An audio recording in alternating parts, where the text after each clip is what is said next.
good afternoon. This is Dr. John Bennett broadcasting from Miami.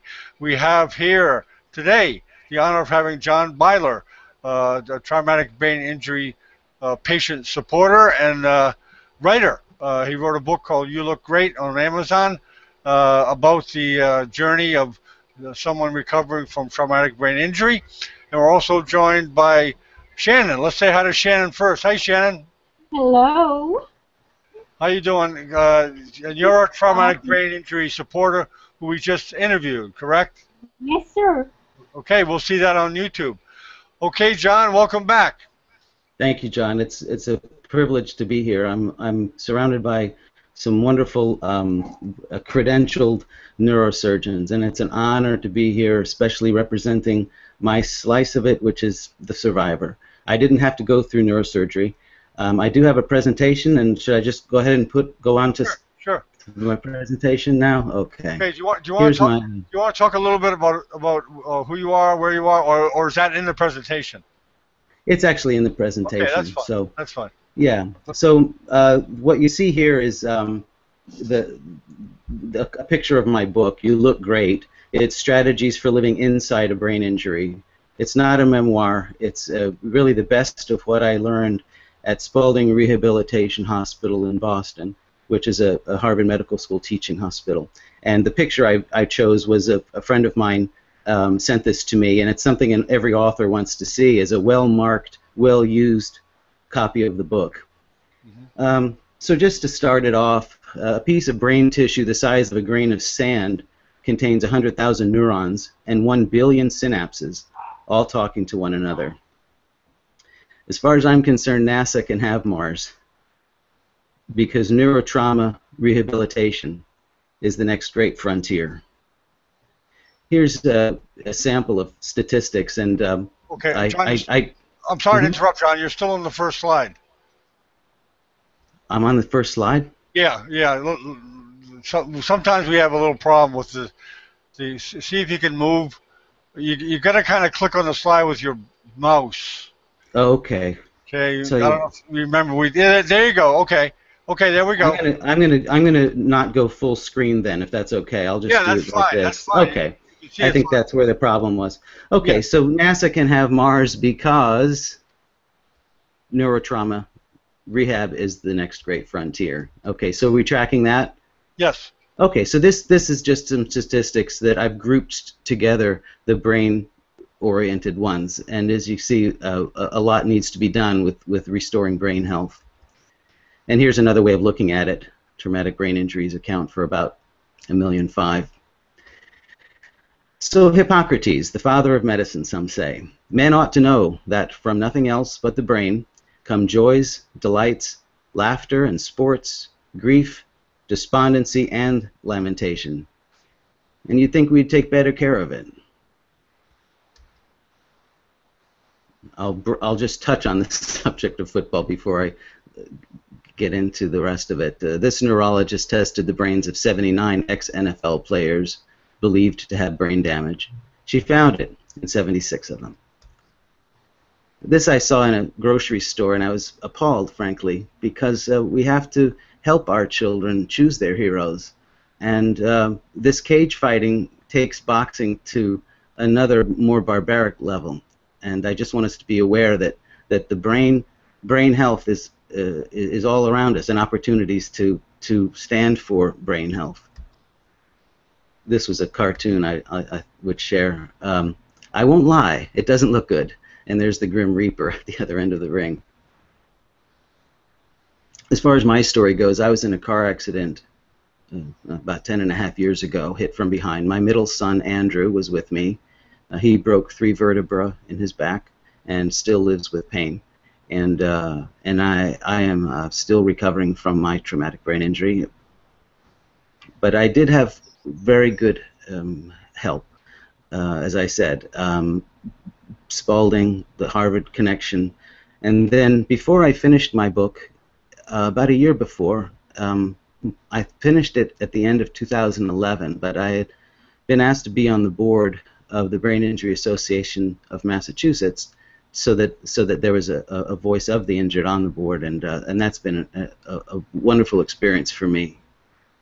My doctor, Ross Safant, when I first met with him, he said, "Mr. Byler, don't think that I can, heal you, but well, let's shoot for this. Let's aim for a 25% improvement in the quality of your life."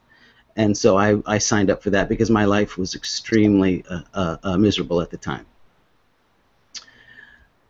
So I'm going to go over the objectives, and the presentation itself is divided into 3 parts: awareness, adjustment, and acceptance. And those are the 3 categories of my book as well.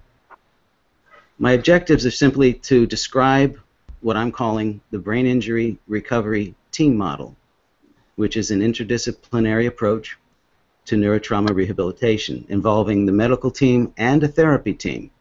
And as Dr. Zafant had me agree with him, I believe that if the model is followed, it would improve the quality of your life, your recovery by 25%. Here's a statement of the problem.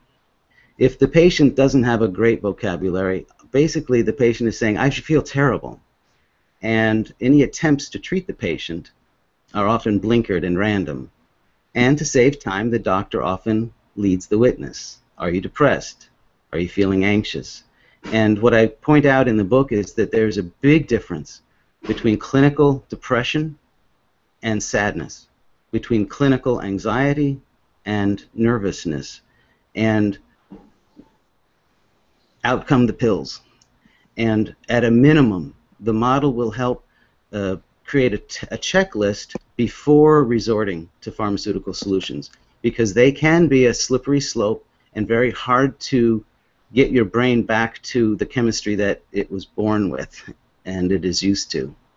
And it has been a very difficult time for me. Going on and off various medications. If you give 5 neurologists the sequelae of your TBI, and I use the word sequelae, my understanding is after a few days, if these symptoms persist, they no longer call them symptoms, they're called sequelae. I never questioned that. But my point is, if you give 5 neurologists the sequelae, you'll likely get 5 different diagnoses. My friend David on the left here, he was a library science person when he got his injury in a library of all places. He was sitting down near a file cabinet, and somebody had opened the top drawer, and he stood up very quickly, and he sustained his injury in a library. So David compared the current state of research into mild TBI with AIDS research in the early 1980s. They knew there was a problem. What do we do about it? And I believe the real cutting-edge research on mild TBI is not trickling down to or bubbling up to even the major hospitals. So here's my attempt at a solution. Before my injury, I was an instructional designer.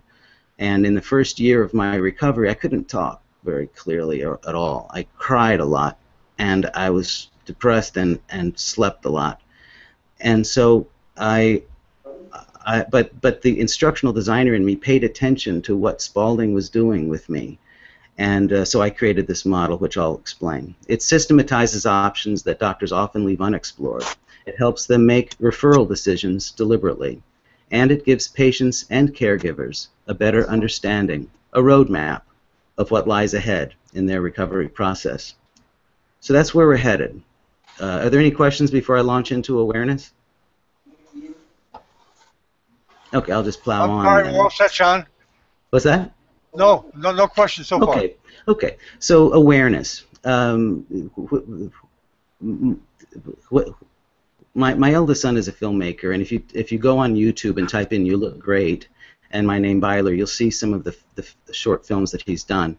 But whether survivors are watching the film or reading my book, what I hear from them is that I'm not alone, I'm not crazy, I'm not lazy, and I need a proper diagnosis. This is what life often feels like. We think of the gentle sands of time floating down upon our heads, but with a brain injury, life is much more difficult than that. This is also sometimes what it feels like. And you'll see that the death door is over on the right, and so when your life is spinning out of control, you do think about death a lot. And our veterans, I finished the book, I thought, in the middle of 2011, but then I saw the statistic that the suicide rate among veterans had exceeded the combat deaths. And I doubled my efforts, and for the next 5 months, I beefed up the sections on clinical depression, on suicide, on living this new life. Let's step back. Why is treating TBI, especially so-called mild TBI, so hard? Again, David says people can sustain a mild TBI and have traumatic outcomes. It's often called an invisible injury. Oftentimes, the damage is at the neuron level and won't show up on an MRI. And so even practiced doctors and neurologists will look at their patient and say, we can't find anything wrong with you because it doesn't show up on the MRIs. I believe that the technology is, they're working on that to actually show a scan that will show that level of damage. So here's the sorts of things that are a challenge: managing pain, sustaining a conversation, reading, shopping, organizing things, following a recipe, even an evening with friends can be, even if you're laughing, the next day you feel as though you're paying for it. Here's what one way of helping loved ones and caregivers understand your particular fingerprint of an injury is to take at Spaulding they had a brochure that categorized the sequelae in 4 areas: medical, sensory motor, intellectual, cognitive, and social personality. So I underlined the ones that applied to me, and that's very helpful because there is a fair amount of overlap. Even though the source of the injury is wildly different. Car accident, yes, but also a football field, veterans, there's any number of ways of sustaining a brain injury. How is your pain today? This is just from one thing that but survivors will tell you is that humor really helps. You know, you go to any support group meeting, and if somebody says something even mildly funny, people will just feel the release and laugh and say, you know what, life doesn't have to always be so grim. For me, I found help. Maybe each of us have our own unique senses of humor, but these were things that helped me. It does release a wonderful chemical. And it's free, it's legal, and healing. But no matter where we go, we do drag the injury around wherever we go. We have a cabin up in Maine that I spent some time in whilst I was writing the book, but I was looking out at this paradise, lake, trees, quiet, and I knew that I had dragged my injury there with me. Another sensation is the claustrophobia, because, for example, if you're in an MRI, you know that nurse is going to pull you out in about a half an hour. You don't have that confidence with a brain injury. There's no one going to come take us out of this. So we have to focus, and we have to stay strong and disciplined, and do what we can to know that we can somehow overcome the intense feelings of claustrophobia. Defensive. Why would you be defensive? Well, the worst thing you can do to a person with an invisible illness is to make them feel like they need to prove how sick they are. This gentleman on the picture, he's actually a jewel forger or something, but he looked like an arrogant man who knew all the answers, and some doctors come across that way. I heard these things from various people. I don't know why you're not getting better. And frankly, I'm discouraged at your progress. Most people would be better by now. And of course, your MRI is fine. And your friends can say the darndest things. A friend told me my son had 8 concussions. Did you have a relaxing day today, Mr. Byler? Which was a nice thing to say, but I had had a horrible day. And I was sitting there reading the paper, and it looked like I had the day off. And then, of course, put it behind you, move on. And you think they're thinking, what brain injury? And why can't you go back to work? There's an incredible, a powerful sense of loneliness that sets in. A friend of mine from Charlestown, Massachusetts, I quote him the most in my book. In my book, he's named Mike because he was going through some legal things at the time. But he told me, nobody on the face of the earth, no doctor, therapist, or rehab person, knows what it's like to be affected by TBI. They know only what their patients report and what their textbooks say. Loneliness? It's so lonely. There should be another word for it. How do you mourn the loss of yourself? Eye contact, $1. Matt told me, he said, I haven't made eye contact with anyone in 6 months. And that's when he decided to get a dog. And his dog is his best friend now. This is Matt on his wedding day.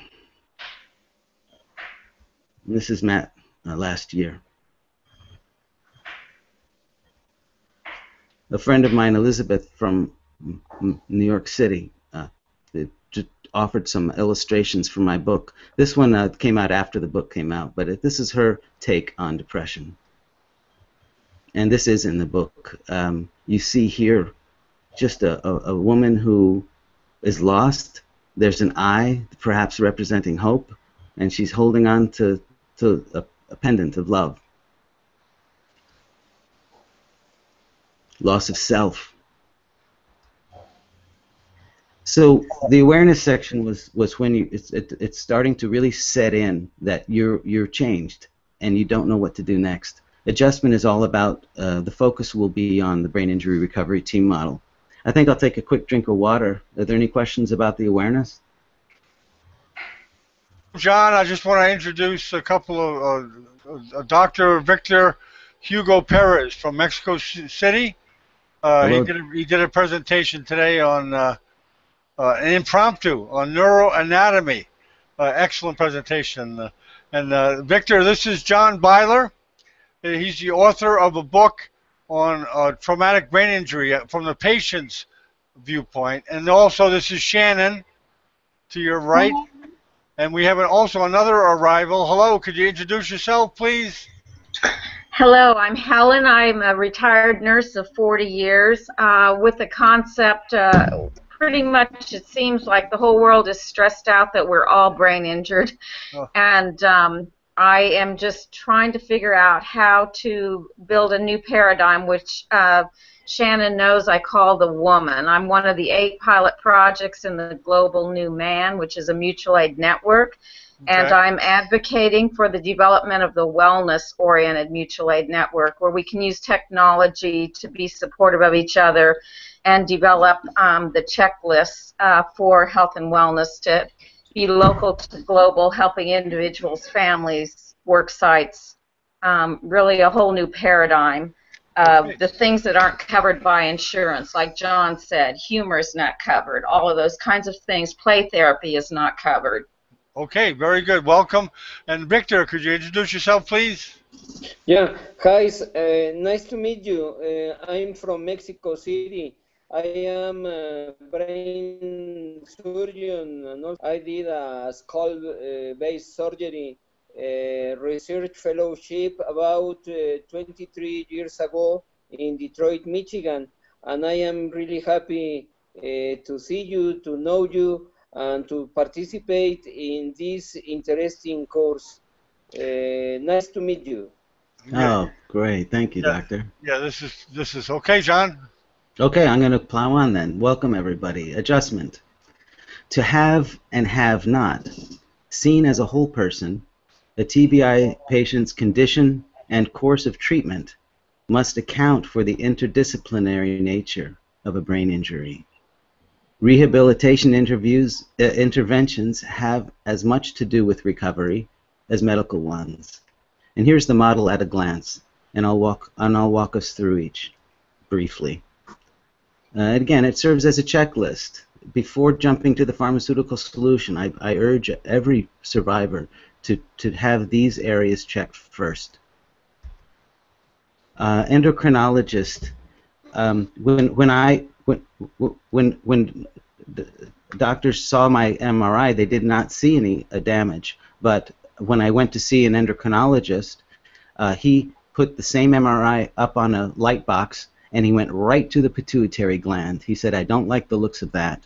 I went back for a 45-minute MRI, and he saw that the pituitary gland was empty, and I needed to do something about that. It was due to the car accident.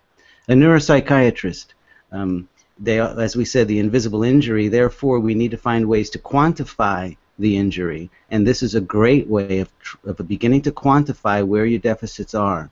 This is often a 6 to 8 hour marathon that you have to spread out over 3 days. Don't try and do it all in one day.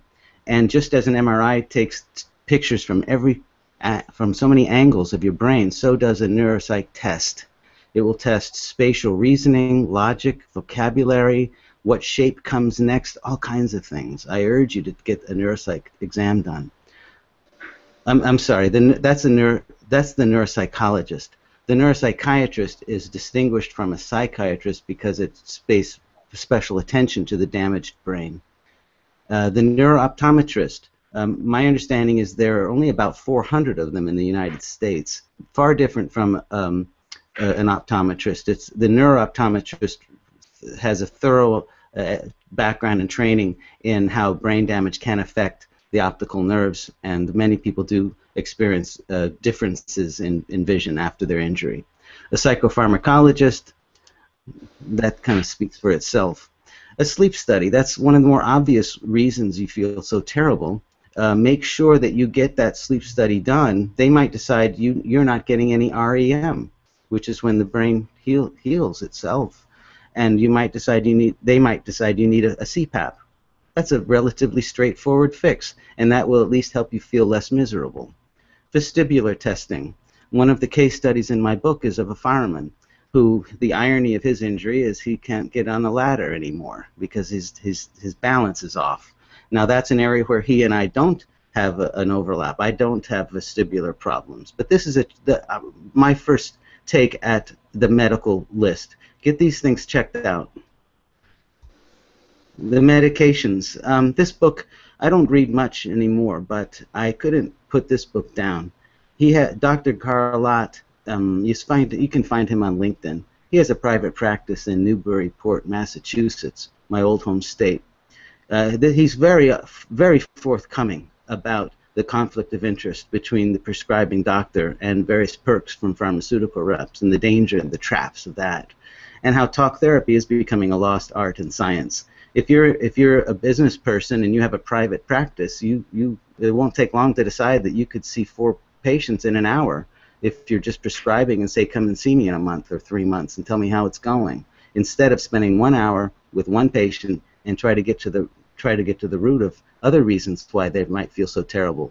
Maybe their marriage is falling apart. In this cartoon, you know that the race car drivers, they have their sponsors. Well, this is kind of what it feels like from a patient's point of view. You see it all over the place. You see it on their stationery, just about on their jacket. So you got to be careful about that. Discouraging data on the antidepressant. Actually, the New Yorker got some flack about the hanging rat, but it does make the point. In my own case, and in the case of some of my friends and colleagues, we weren't feeling suicidal until we started taking the antidepressants to take care of our sadness. This is how our brains feel, like pickles and brine, and we don't know what to do. The person who takes medicine must recover twice, once from the disease and once from the medicine. So that's the medical side. And I'm going to get into I'm not going to define these very well. I think they're so obvious, but and again, some patients will need some of these helps and others won't. Occupational therapist, a physical therapist. I didn't need physical therapy. I wasn't paralyzed, or I didn't need to learn to walk again. The social worker, yeah, I needed a social worker. My social interactions were much different now. I had to, if I went to a gathering, I had to go upstairs in a dark room for a couple hours. It just wasn't working out. My speech language pathologist on the upper right-hand corner, that's Rick Sanders.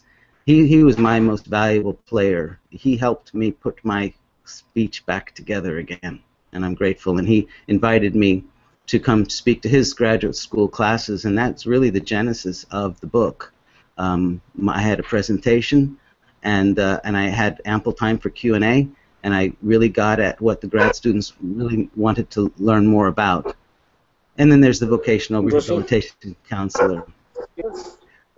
What I would say is to make the most of your appointments, survivors look to clinicians. And these are 3 categories that I go into little detail in my book, but I'll just give you the categories. Emotional support, informed guidance, and tactical support. Tactical support might be something like, your employer needs a note or something. So watch for signs of clinical depression and suicide. And these are things that I've heard a number of times. I'm telling you, John, if I had a gun, I'd shoot myself.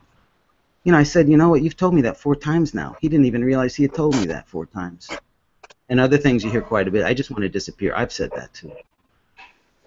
Now, each of these 6 highlights of my strategy sessions with my team, each one of these could serve as a topic for discussion at any support group meeting. Okay, I go into a little explanation of what each one is in the book, but for now I'll just give you the highlights. Pace yourself. And every survivor knows what I'm talking about. You exert yourself even for 20 minutes, and you're like, I got to go lay down. Number 2, count the cost of every activity. Now, going to your son's baseball game or something, that's an awful good use of your time. You'll pay for it, but choose your activity. Number 3, don't be hard on yourself. I made a wrong turn a couple weeks ago, and I was hard on myself. And it struck me about 10 minutes later, saying, if a friend of yours was driving, you wouldn't have criticized him or her. Just take it easy on yourself. You made a mistake, so what? Number 4, write things down. Write things down. You won't remember them. Number 5, avoid isolation. Orchestrate lunches. Orchestrate meetings with people that, maybe one person. Number 6, be hopeful. The number 1 cause of suicide? Hopelessness. A sense of hopelessness. Be hopeful. Please, handle with care. We are fragile. And again, as we drag our injury, we need to learn to travel lightly. We need to figure out what is our critical path today. What can be left till tomorrow? No problem. And if you're a driven person, a type A personality, an achiever, a brain injury can be very difficult because you expect and demand a lot out of yourself, and it's going to mean saying no to some things, and I'm still learning that, to say no. I will say a word about support groups. When I first went, within a year, well, I'll read it. They should come with a warning, like on a pack of cigarettes. I visited one less than a year after the accident. I said never again. It was so depressing. 2 guys were 8 years into their injury and in the middle of painful divorces. I wasn't strong enough to be the strong one in those interactions. I needed support. I couldn't resist this one. It's always poor you, isn't it, Albert? The fraternity of the injured is strong. We talk in shorthand to each other. We feel less alone, less isolated. We laugh when we say, you get it, you understand. My friend Don, I don't believe Don is living anymore. He was suffering from herpes encephalitis. That's different from a car accident. But he saw so much commonality in our injuries that he high-fived me 4 times over lunch because he felt I understood him. And we shared our strategies with each other. So that's the brain injury recovery team model at a glance. And you'll see it there. Again, the interdisciplinary approach, they ensure, these checklists ensure an efficiency and an efficacy in building a recovery team. Now, one of my missions is to create a school, 2 sets of professionals in one school. Effective brain injury recovery depends on highly and specifically trained medical and rehabilitation professionals. Just as recovery takes place in one person, training and education for recovery should take place in one school. Now, I ran across this picture, and I thought, well, it probably won't look like this, but it's cool that it has an X in it, which accounts for the model. So the School for Brain Injury Recovery. And one thing I do want to tell clinicians of all stripes, that you tip your hand when you're with your patient. You tip your hand on where your intentions lie. Are you a kind person? Are you a judgmental person? Are you a severe person? And this rabbi says to be kind is more important than to be right. Many times what people need is not a brilliant mind that speaks, but a special heart that listens. And I posted this on LinkedIn. I'll just read it because it says it's so true. Those of us with, quote, special needs meet with so many specialists. in my case, members of the brain injury recovery team, as described in my book. And the men and women who begin with kindness tip their hand on their honest intentions. Purely cerebral approaches are shallow, brittle. A warm human spirit breathes more life into us than a well-credentialed expert in the field. So those were the objectives. We went over the model, and I believe if followed before the pharmaceutical solution, it could improve the quality of your life or recovery. I am working on a sequel. It's a play on the word neuroplasticity. That's one of my favorite words, neuroplasticity. For me, that's a sign of hope, that our brains can be restored. And so my sequel is called Neuroplastic Cities, looking beyond hospitals and medical schools for neurotherapy. Even a place like Spalding, after a few years, there's not much they can do with the walking wounded.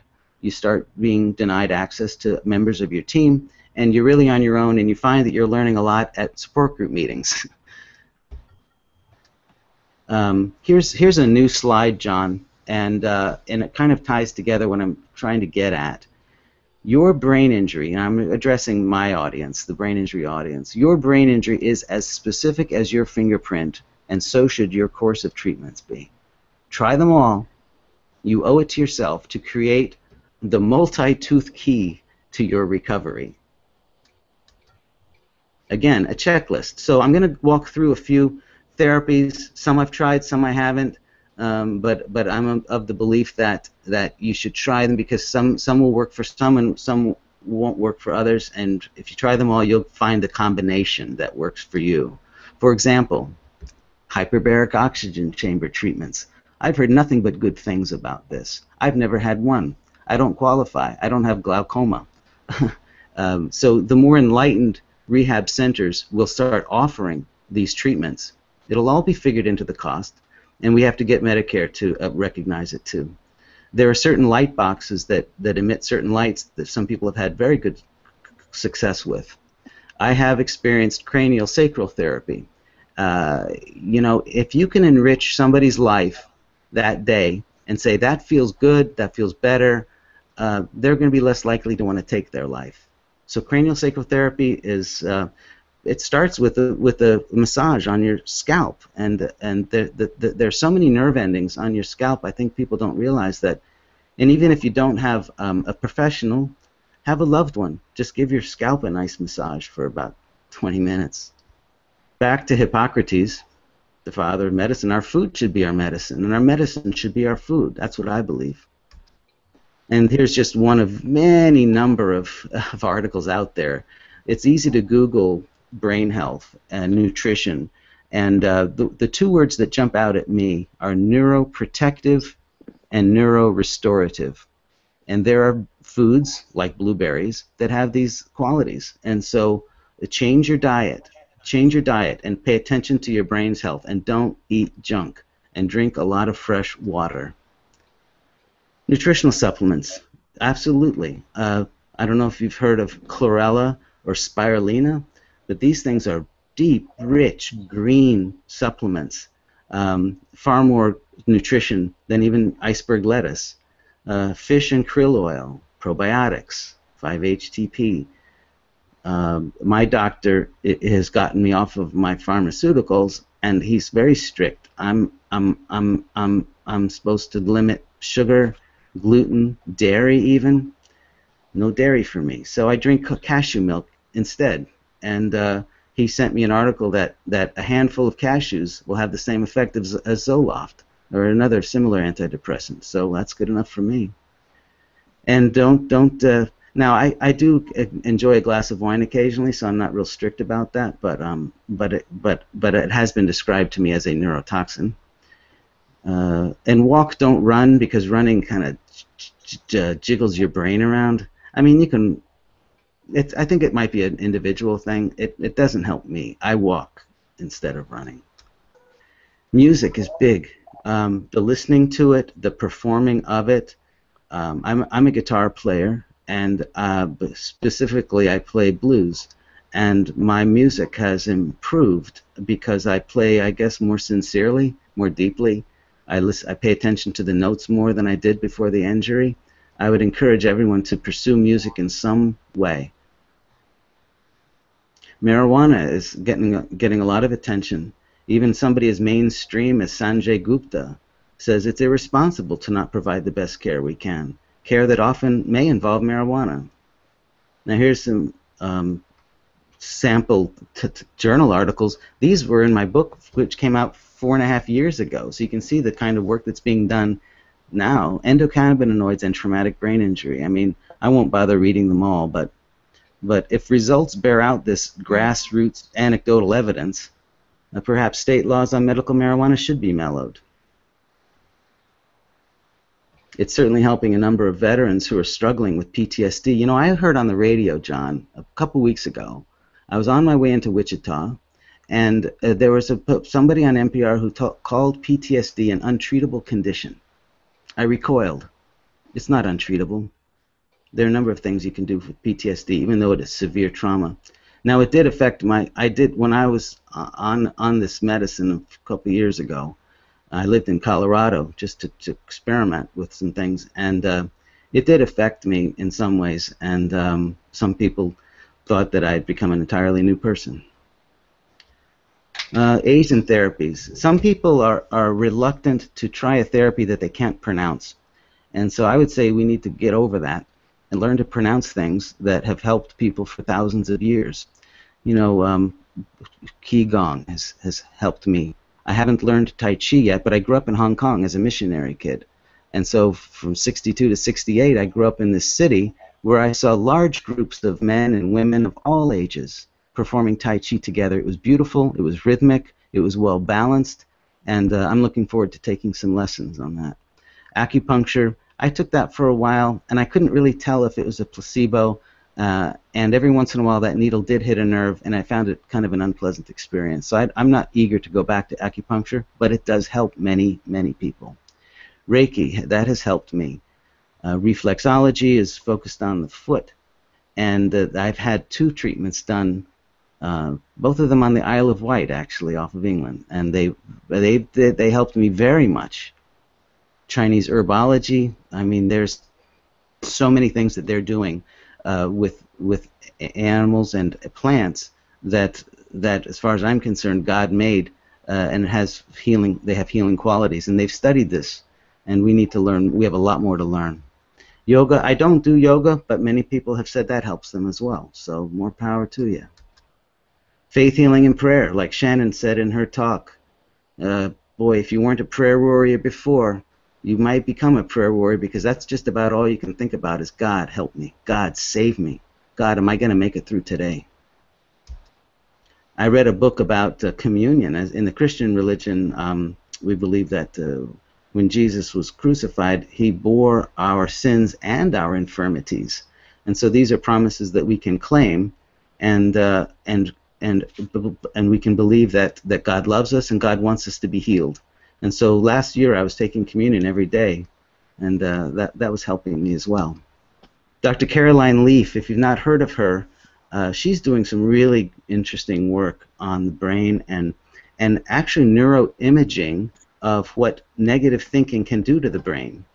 She shows it's sort of like growing, it's sort of like having dead trees in your brain, and when you start thinking more positively, and that sounds a little shallow, but she goes at great length about how to retrain your brain to think positively and hopefully, and she then shows neuroimaging of how those dead-looking trees are replaced by very living looking things. And so she does interesting work too. I'll just give you that name. EHT is a supplement I started taking in September. You might have heard of it. It's fairly new. A lot of people are finding benefits from it, and I haven't stopped taking it. I mean, if something works, I'm not going to mess with it. So I started taking it in September.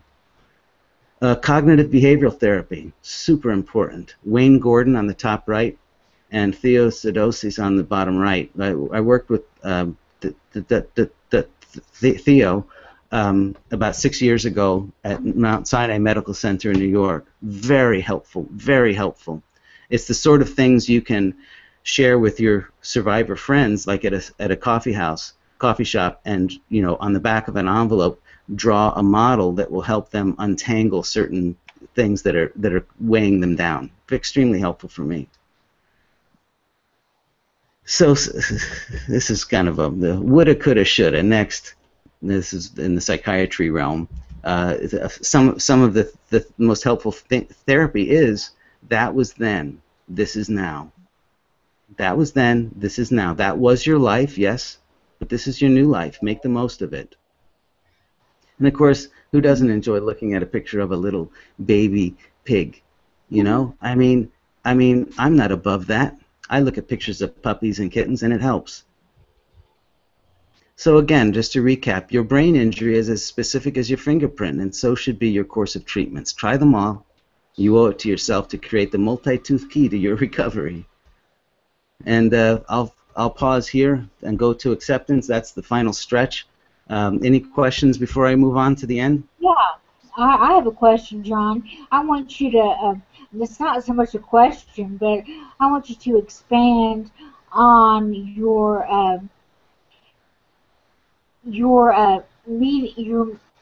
support group meetings in Wichita. Tell them about that. What you've learned, Well, Shannon has introduced me to a support group meeting in Wichita that meets twice a month, and I've met some incredible people who experience brain injuries from all kinds of ways. Heroin overdose. There was a woman who was 6 years old. She was about 40 now, but when she was 6, she was crossing the street, and a car hit her because it ran a light. And it not only hit her, she was hit about 100 feet in the air, and the car hit her a second time on her way down. Well, here she is in the support group after being in a coma as a child.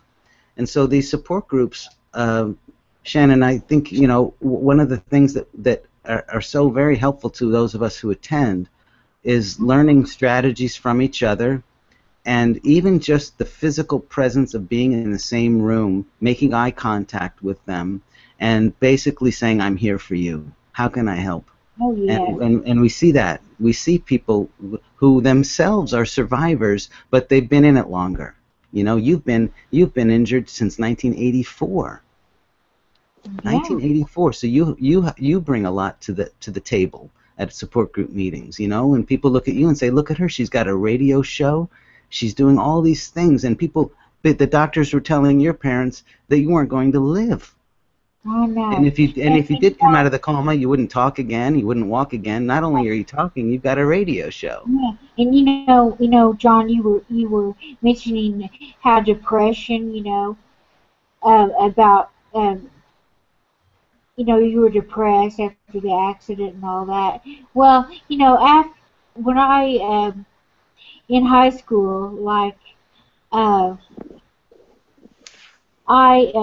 high school and all that, I was, depressed. I couldn't get a job. No one would hire me. I wasn't fast enough to run a cashier. I'd be a grocery store cashier. Wasn't quick enough on things and all that. And just the negativity that a person goes through. I told my mom, like, I would be, I'd make it easy for her. I'd put a dress on, and I'd just lay down on the couch, and I'd commit suicide, and Mhm. just, and that, I was just so low, Yeah. Yeah. Well, what helped you, Shannon? What did you do? What was your go-to strategies for feeling less depressed? Well, the positive aspect of my mom, just her encouraging me, and she would say, well, Shannon, you could still be there laying in that bed, but no, you got, you learn to walk again and all that. Mm-hmm. So, it's a lot of it has to do with your family, your teamwork, the care team, not only doctors but family members. Yeah. And I remember my mom in my physical in my rehab. Um, they would meet like oh, every 3 weeks and all that. My occupational physical speech uh, and my doctor, would my hospitalist doctor would come Hmm. and they would just review my case, Uh-huh. and all Yeah. of that.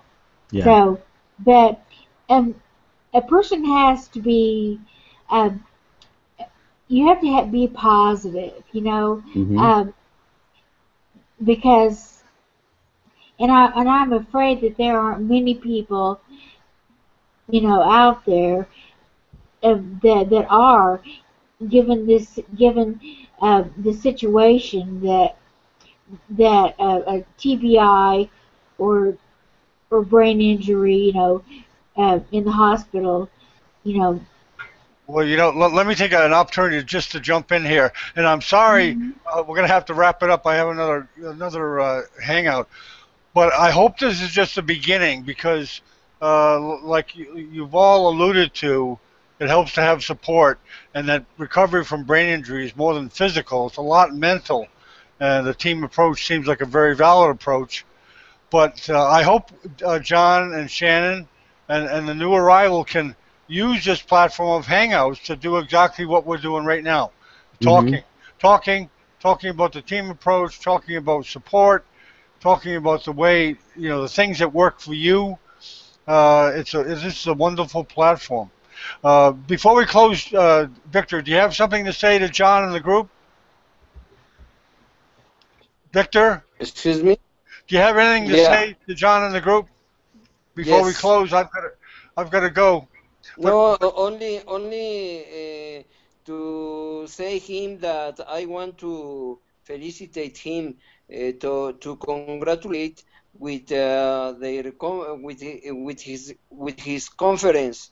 It was really good, really nice, because there is not only the scientific um, mind, also some other things like the sensitive kind of the brain. So congratulations. Thank you. and our new arrival, I'm sorry I forgot your name. Could you have any closing remarks? I appreciate that you all are doing this. And I would love, I have my stake in the ground for a new worker cooperative. And so I would love to visit about all the ways that we can use technology. The HIPAA compliant form I think is very important though, so I'm not sure how we can legally be using Google Hangout, which is very discoverable. Okay. The Cisco WebEx system is a webinar system. It has 100 polling chats on it. Okay. So we can use the Native American talking circles. I have a website. So I'd love to visit more about how we make use of these opportunities that have been gifted to me over the years. And to this point in time where we have science and technology and spirituality coming together, where we really need to heal the world from all the traumas that we have from all the wars, all the ways that we have dementia, and now they're saying we can prevent dementia if we catch it soon enough. So just like I was an old cardiac rehab nurse, so physical therapy is really play therapy, and that isn't covered under a PT guideline.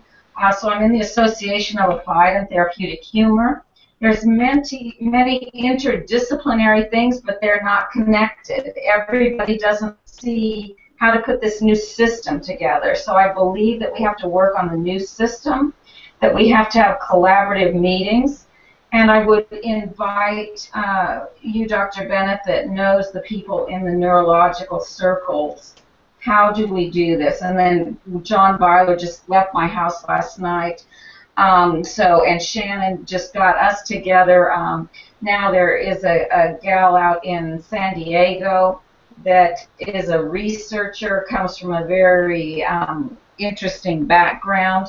So I believe that we have to have some actual HIPAA compliant meetings, and I would be willing to host those. Okay, we'll deal with that, but this is just the first step to show you this platform.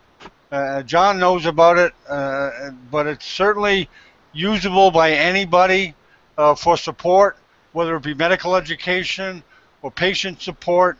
It's just a great tool. I found it as a great tool to get people together. And I thank you all for coming tonight, and thank you, John, for another excellent presentation. Congratulations, John, for pulling everybody together all over the world. It's amazing what you've done. John, this is a great tool. I hope to help you use it. I'm looking forward to it. Part of Neurosurgical TV, John, part of Neurosurgical TV is going to be brain trauma support. So we'd love to make a channel for you there. Okay, you're on. Oh, that's awesome. Yeah, we'd love to do it. So Shannon, push John. Push John to get that channel together. Okay. Okay. My new arrival has just come for our next talk. Okay. And, thanks so much. Okay. Thank you. I'm going to sign off. Thank you. Yeah, bye-bye. Okay, Victor, this is a neurosurgeon. I'd like you to meet her. Thank you, Shannon. Okay, yes, let me. This is Anila. Hello, Hello, Anila. How are you? Hi, how are you, John? Thank you for coming. Good. Thank you. I got my internet figured out at last. Oh, good. Anila, I think you have to brighten your room up a little bit. You look very dark. Okay, all right. You have any light there? I think all the lights are on. Maybe I just have to sit somewhere else. Oh, it's not really that important. It's okay, but is there any easy way you can do it?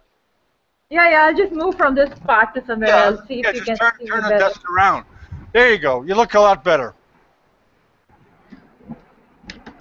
Yeah, that's better. Yeah, that's better. Okay. Yeah, that's better. Okay, let me just get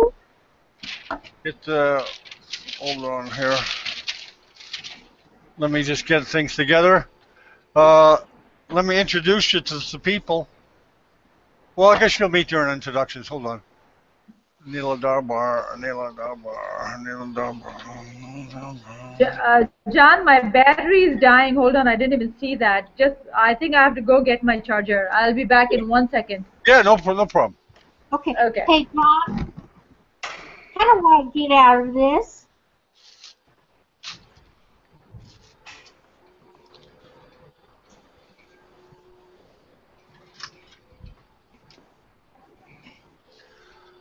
Okay. Tab under Google Hangouts if you want to leave. Oh, okay.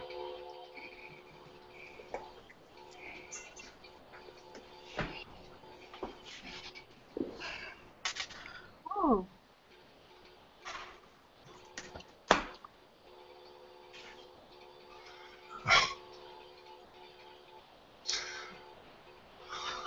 See you later, John. Thank you so much. Okay, Shannon, thank you. Bye-bye. Bye, Helen. Bye, Doctor. Bye-bye. From Mexico. Yeah. Okay. Yes. Bye-bye. Bye-bye.